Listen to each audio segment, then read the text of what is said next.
opening quote this week reminds us that as long-term trend-following investors, we create a better future for our investments by staying focused on the present charts that are relevant to our investment horizon and not focusing on the day-to-day ups and downs. We open with a summary of this week's economic data and interpretation. The market is a forward pricing mechanism that discounts based on expectations and reprices with actual results, such as these data releases. We're entering slow summer trading, and this week's economic calendar was very light.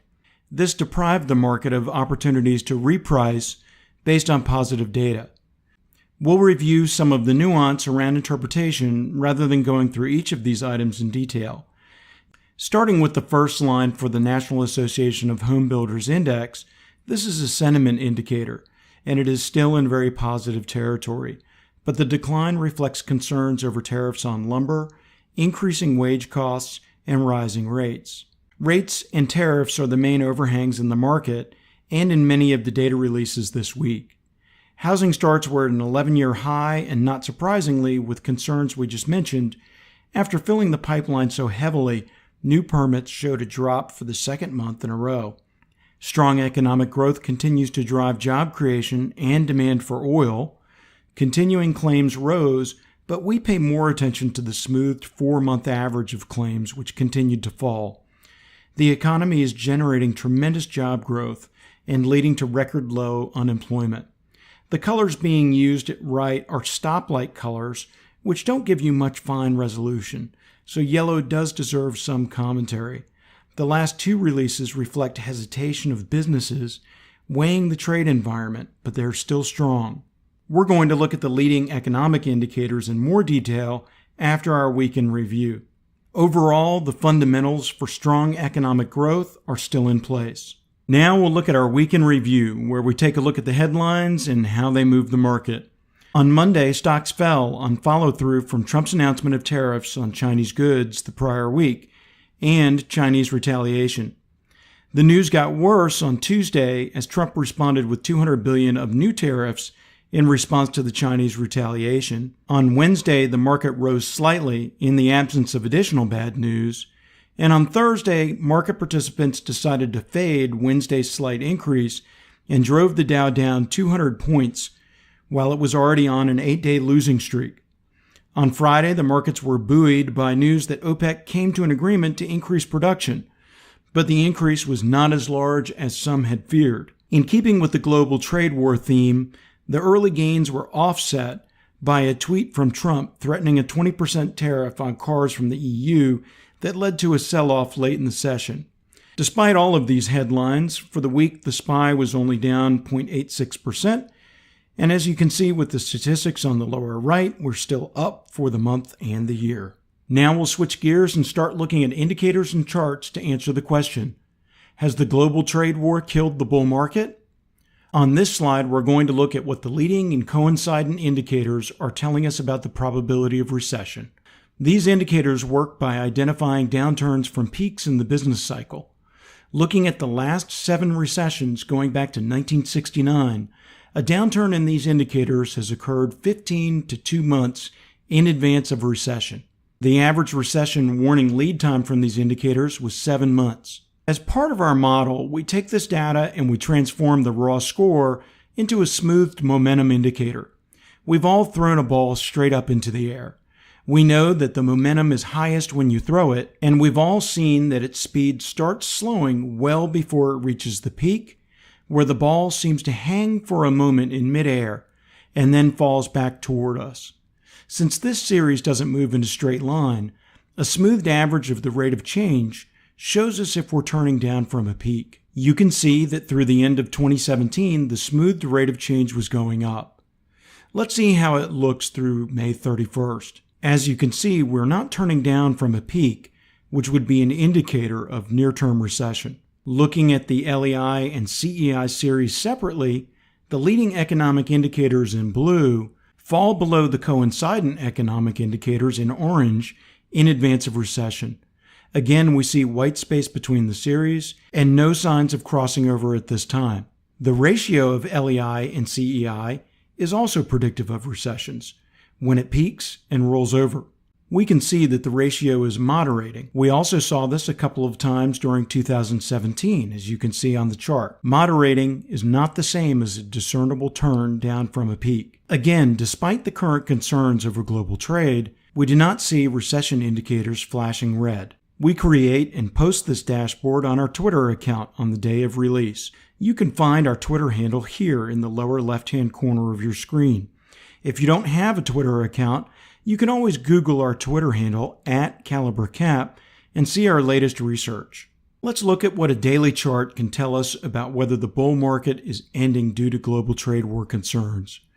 Regular viewers will recognize the use of moving averages to visualize the long-term trend. We came into the year with a strong bullish trend where all of the moving averages had a positive slope, price was above the moving averages, and there was good spacing between them. In late January, price was high above the moving averages. The market was stretched and we corrected. We entered the familiar symmetrical triangle pattern that we've watched for several months. During that time, in this area here, you can see that the moving averages were in completely the opposite of what you see in a bullish trend. With price below the moving averages sloping down and in reverse order, where we see the fastest moving averages on the bottom and the slowest moving averages on the top. A symmetrical triangle is often a continuation pattern in a trend. We had emerged from the symmetrical triangle pattern by mid-May and retested the upper side of the symmetrical triangle in late May. After the retest, the moving averages resumed their bullish characteristics.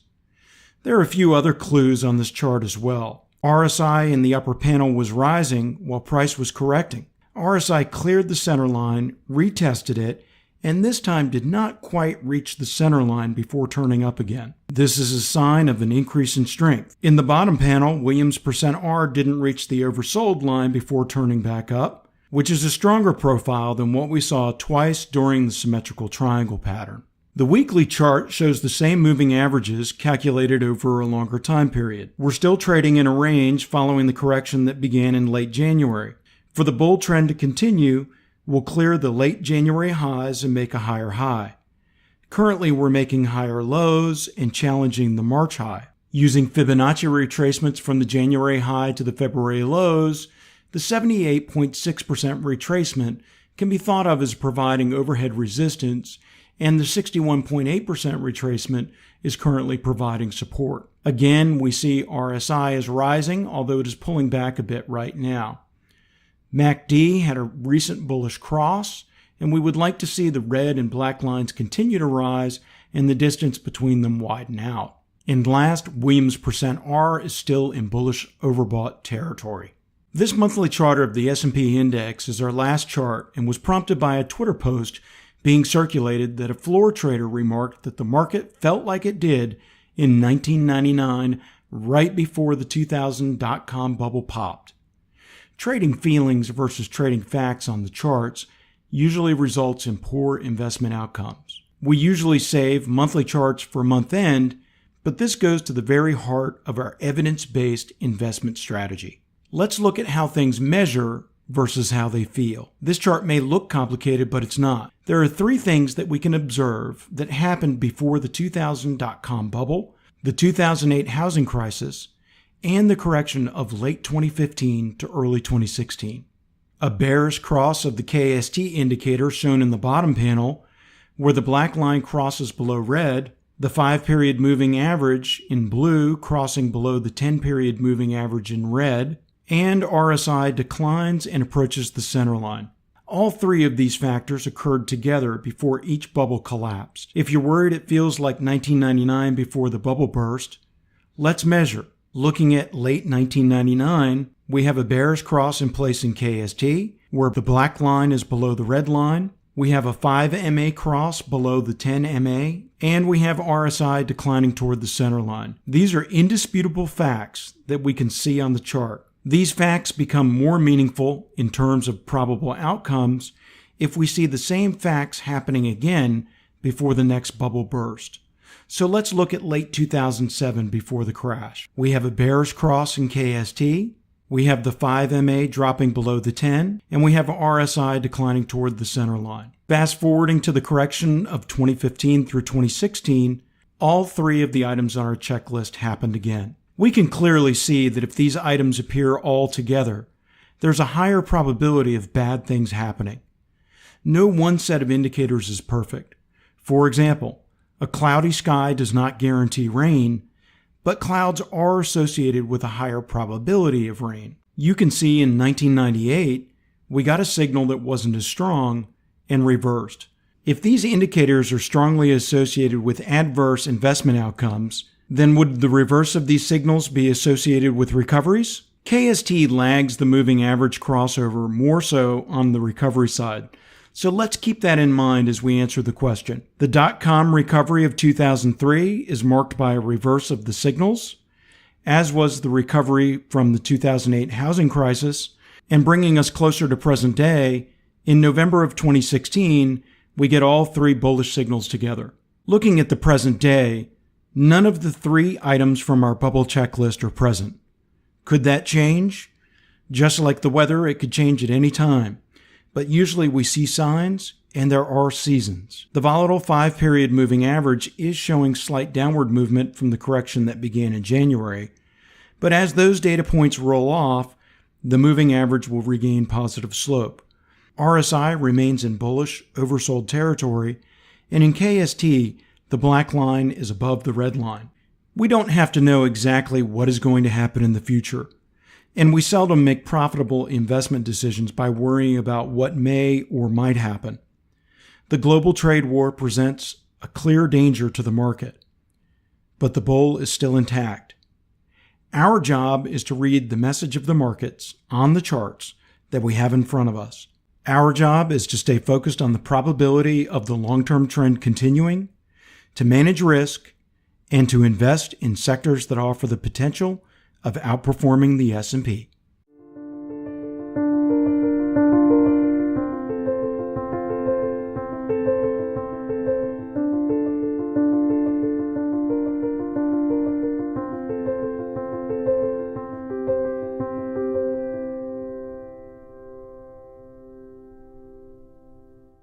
The information in this video cannot address the specific investment objectives, financial situation, or particular needs of any viewer. The information presented is solely for informational purposes and is not a solicitation or offer to buy or sell any security or financial instrument. None of the information in this video should be taken as investment advice. Any opinions expressed in this video are subject to change without notice. Caliber Capital Management, LLC, or KCM, is not under any obligation to update or keep the information contained in this video current. KCM, its officers, employees, or clients may have an interest in the securities, related securities, or derivatives of the securities referred to in this video. KCM accepts no liability whatsoever from any loss or damage of any kind arising out of the use of all or any part of this material. KCM recommends that you consult with a licensed and qualified professional before undertaking any investment decision.